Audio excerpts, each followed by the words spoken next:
The X Half is one of the strangest little cameras I've ever used. A hybrid of a half-frame camera, a disposable emulator, and a travel camera, all while catering to social media with its default portrait orientation. In my time with the X Half, I was pleasantly surprised with some of the images I was able to create, all while wondering who this camera is for. And in this video, I'm going to try to answer that question, while hopefully giving you an idea of what this camera is. So let's get into it.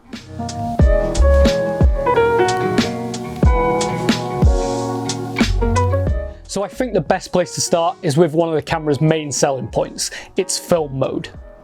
Essentially, this is meant to replicate shooting on a disposable or 35mm, though I'd say due to the size and lens on the camera, it definitely feels more like shooting on a disposable. Speaking of the lens, the X Half has a 32mm f2.8 fixed lens, which is a nice focal length for what is basically a travel camera.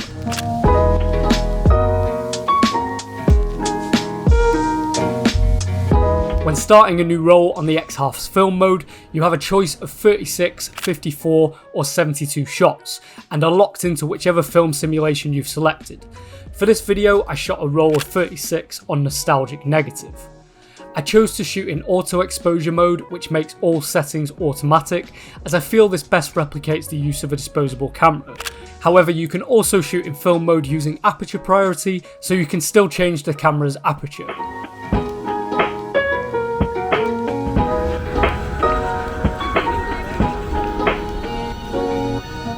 Finally, you can select either auto or manual focus, but again I left this in auto to best replicate shooting a disposable camera.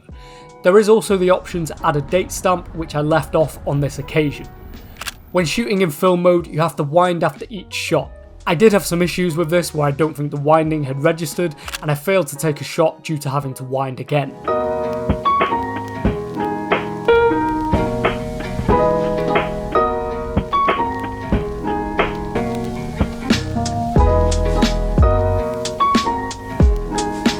I have to admit that the X Half replicates shooting on film really well.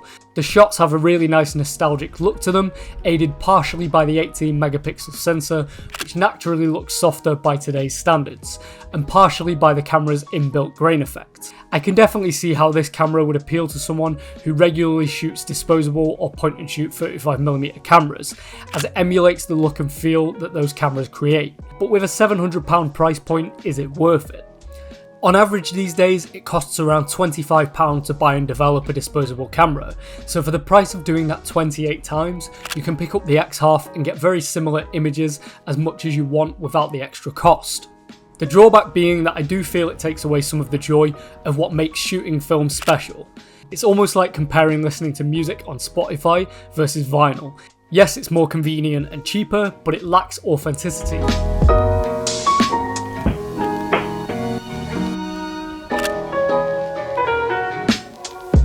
Once you've finished your roll, you simply have to connect the camera with the dedicated X Half app and select which rolls you want to transfer. This can take a few minutes, and once completed, you can view your shots in the app, along with a contact sheet, which I felt was a pretty nice touch. So overall, as a way of emulating shooting on film, the X Half does a pretty good job, but how about its overall features as a camera?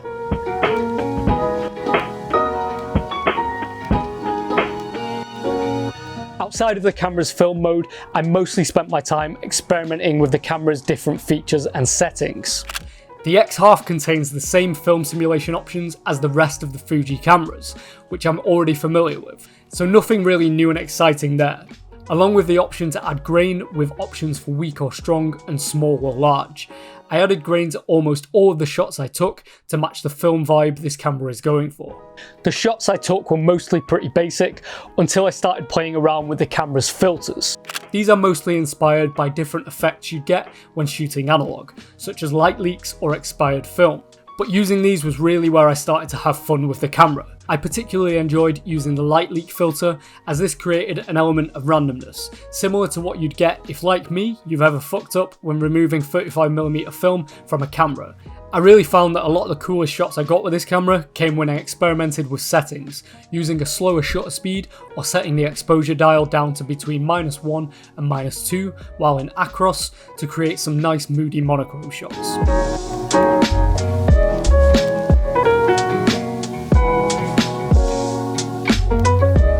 My absolute favourite shots I got when using the X Half were the most imperfect ones. On my final walk with the camera, I set the shutter speed to 1/80th of a second and just took guerrilla style shots of passers-by as I walked, without even looking at the screen. The resulting shots were dramatic and unique, with a Moriyama-like style to them.